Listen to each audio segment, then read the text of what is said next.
Welcome back to Dell Infoland, teman-teman semuanya. Selamat datang kembali di channel kami, yaitu Dell Infoland.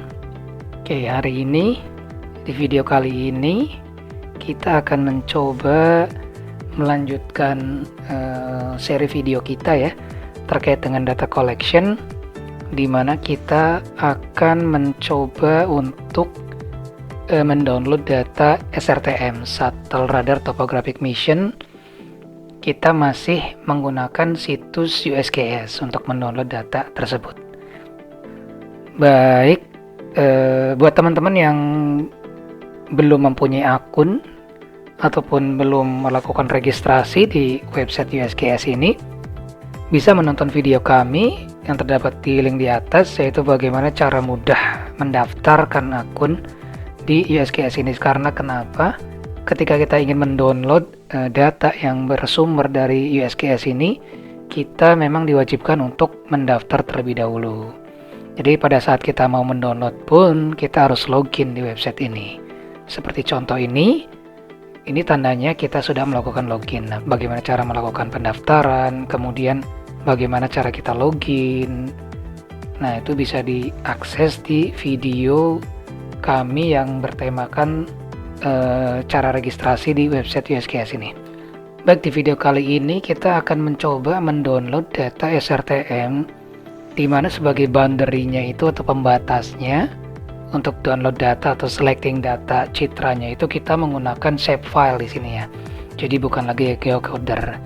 Nah, di video sebelumnya kan kita menseleksi areanya kan dengan geocoder.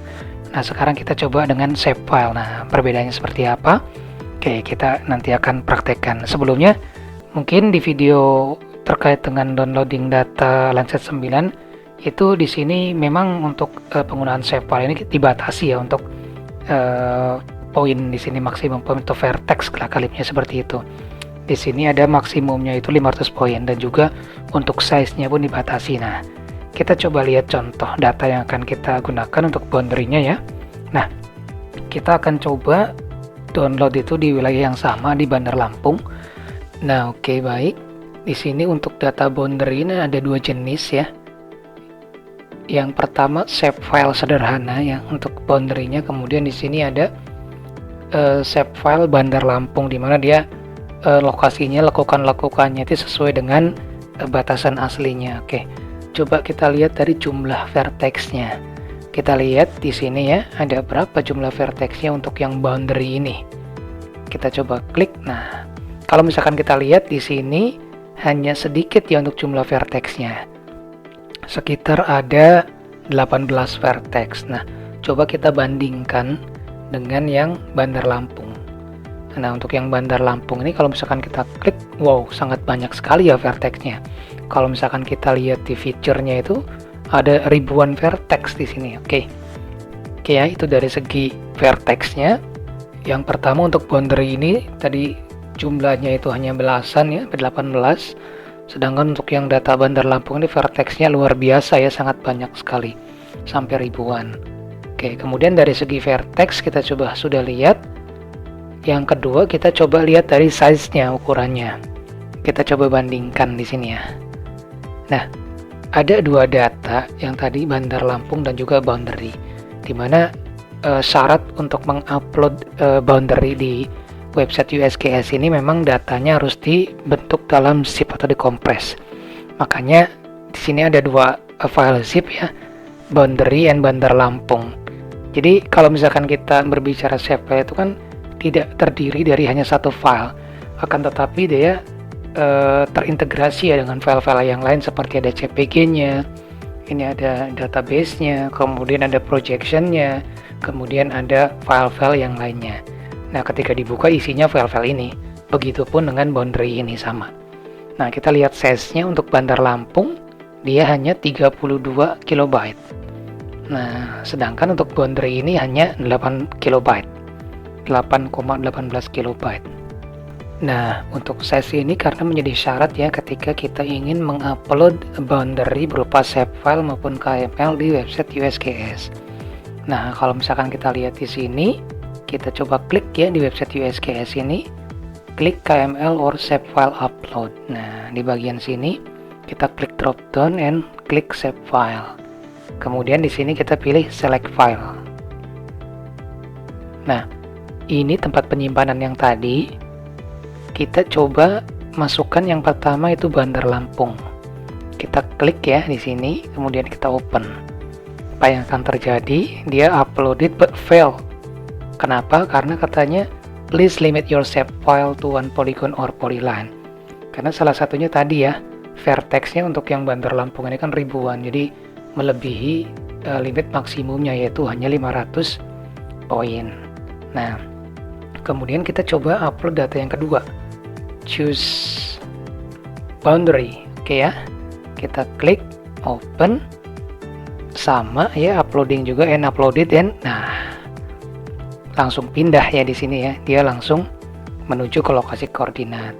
Kalau kita lihat di bawah sini dia ada 18 vertex nih yang masuk menjadi 18 koordinat di sini untuk boundary-nya. Oke, setelah kita mendapatkan boundary yang kita inginkan dan tampil di tampilan citra di USGS ini, kita bisa scroll ke bawah. Lanjut, di sini yang penting sebetulnya kalau misalkan kita ingin mendownload citra itu ada cloud cover di sini. Cloud cover ini memang kalau untuk SRTM sebetulnya memang tidak perlu dipilih ya, karena dari namanya sendiri shuttle radar. Dalam arti memang tidak terpengaruh oleh tutupan awan, tembus sampai ke permukaan bumi gitu untuk datanya. Nah, cloud cover ini memang diperuntukkan kalau misalkan kita ingin mendownload data Landsat gitu, kemudian ingin mendownload data Sentinel juga, kalau tidak salah juga dia ada juga yang terpengaruh awan gitu. Nah, di sini persentasenya ini bisa kita tarik-tarik ya, kita drag dan juga kita geser. Jadi misalkan cloud coverage 0 sampai 37. Jadi nanti data yang akan tampil pada saat kita klik result itu scene atau data citra yang memang tutupan awalnya tidak terlalu banyak atau tidak melebihi 37%. Nah, kalau misalkan kita biarkan saja di sini 100%, bisa jadi nanti data-data yang tampil di result itu banyak scene yang tutupan awannya sangat-sangat mayoritas ya. Dalam arti mungkin hampir seluruh scene itu tertutup awan. Nah, oleh karena itu sebaiknya kalau misalkan ingin mendownload data-data citra seperti Landsat dan lain-lain, itu memang diatur untuk cloud covernya ini biar kita tidak makan waktu ya untuk memilih-milih citranya. Nah, untuk yang SRTM ini kita lewat saja, kita coba klik dataset. Jadi di menu dataset ini banyak sekali data yang tersedia di website USGS ini. Selain data yang akan kita download yaitu SRTM, juga di sini ada data Landsat, kemudian data Sentinel, data Aster DDM dan lain-lain. Nah, untuk mendownload data SRTM ini dia berada di menu Digital Elevation. Nah, kemudian di sini ada SRTM. Kita klik. Nah, di sini ada 4 produk yang untuk SRTM ini. Ada One Arc Second Global, kemudian Non-Void Field, kemudian SRTM Void Field, kemudian SRTM Water Body. Nah, untuk perbedaannya seperti apa sih keempat produk ini, itu bisa coba dibaca aja sebetulnya di website USGS ini terkait dengan SRTM ya. Jadi untuk yang produk SRTM non-void itu gimana, kemudian SRTM void field itu gimana, kemudian SRTM One Arc Second Global itu gimana. Nah, yang pasti memang dari produk SRTM ini walaupun di sini ada produk yang SRTM void field ya, yang sudah daerah-daerah yang missingnya itu sudah terisi, memang tidak dipungkiri pada saat kita mendownload itu nanti kemungkinan ada juga file atau scene yang kita download itu masih ada daerah-daerah yang missing. Nah, kayak bolong-bolong seperti itu gitu daerahnya. Nah, daerah-daerah yang bolong itu ketika memang kita ingin melakukan analisis selanjutnya, kita harus processing lagi biar daerah bolong itu ketinggiannya kita bisa dapatkan gitu. Oke ya. Untuk lebih jelasnya bisa dibaca saja, nanti link ini akan saya sertakan di video. Kita lanjut lagi di sini. Yang akan kita download itu ini ya, yang pertama SRTM One Arc Second Global. Jadi tadi ya One Arc Second Global ini dia udah void field dengan resolusinya itu kan arc second atau 30 meter. Nah, oke, kita klik ini, kemudian klik results. Nah, nanti akan muncul result di sini. Nah, kalau misalkan kita tadi klik empat-empatnya, ketika kita drop down ini nanti ada 4 pilihan. Tapi karena tadi kita hanya klik satu, makanya yang muncul satu saja, SRTM One Arc Second Global. Nah, untuk mendownload seperti biasa di sini tinggal klik saja download. Cuman sebelum itu perhatikan juga di sini ada publication date-nya. Nah, data yang akan kita download ini dia dipublikasikan pada tahun 2014. Oke, kita langsung klik download ya untuk mendownload. Nah, untuk formatnya ada BIL, GTID, dan GeoTIFF. Untuk file format bisa dibaca juga di website yang tadi, nanti akan saya sertakan linknya. Yang kita akan download sekarang itu formatnya GeoTIFF. Kita klik download. Oke, kita tunggu, nanti akan ada pop-up menu baru. Kemudian ada download option terbuka. Nah, kita save di sini tempat penyimpanannya di mana. Nah, untuk saya akan save di dokumen, maka langsung akan saya save saja. Nah, untuk processing downloadnya nanti akan berjalan dan kita tunggu sampai selesai, kemudian kita coba buka datanya seperti apa. Oke, baik, setelah di download datanya kita coba buka filenya ya. Untuk hasil downloadannya ini filenya untuk size-nya itu 24,7 MB, ekstensinya TIFF ya. Kita coba buka di ArcGIS Pro ya, yang saya gunakan sekarang ini. Build pyramid kita coba no saja. Nah, terkait apa itu build pyramid nanti akan dijelaskan di video-video selanjutnya terkait dengan tutorial cara mengoperasikan ArcGIS ya di sini, baik yang desktop maupun Pro. Nah, oke, sudah terbuka datanya. Kita coba uncheck untuk ini biar kita lihat datanya.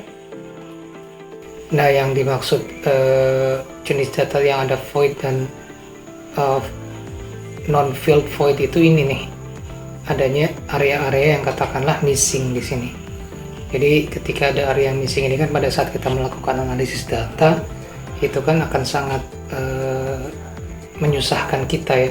Ini sebetulnya nilainya berapa sih gitu di ketinggian ini. Nah, oke, makanya ketika kita mendownload data SRTM ini, pastikan kembali datanya memang yang utuh ataupun di lokasi kajian kita itu memang datanya penuh. Nah, kalaupun memang tidak penuh ya, memang harus ada processing selanjutnya ya untuk memenuhi kekosongan-kekosongan atau missing file, missing data tersebut.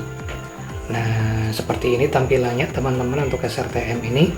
Kalau misalkan kita lihat di sini properties, bisa kelihatan nggak ya untuk spatial resolusinya. Nah, cell size-nya ini karena satuannya degree ya, jadi 0,000 karena belum saya rubah kesatuan unit meter. Nah, cuman kalau misalkan kita lihat di sini untuk pixel size-nya itu kalau misalkan kita perbesar, kita coba ambil daerah sini ya, jangan yang terlalu putih. Nah, di sini kan terlihat ada kotak-kotak kan ya.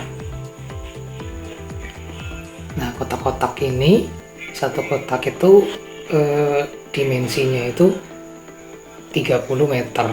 Ya udah lumayan ya untuk data SRTM ini.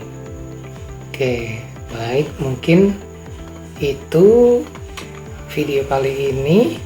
Kalau misalkan teman-teman punya kendala untuk mendownload data dari USGS ini, bisa komen di video-video kita ya, nanti kita akan coba bahas bagaimana cara mendownload data dari USGS, ataupun katakanlah teman-teman ingin mendownload data dari situs-situs lain ataupun jenis data lain yang bersumber dari internet.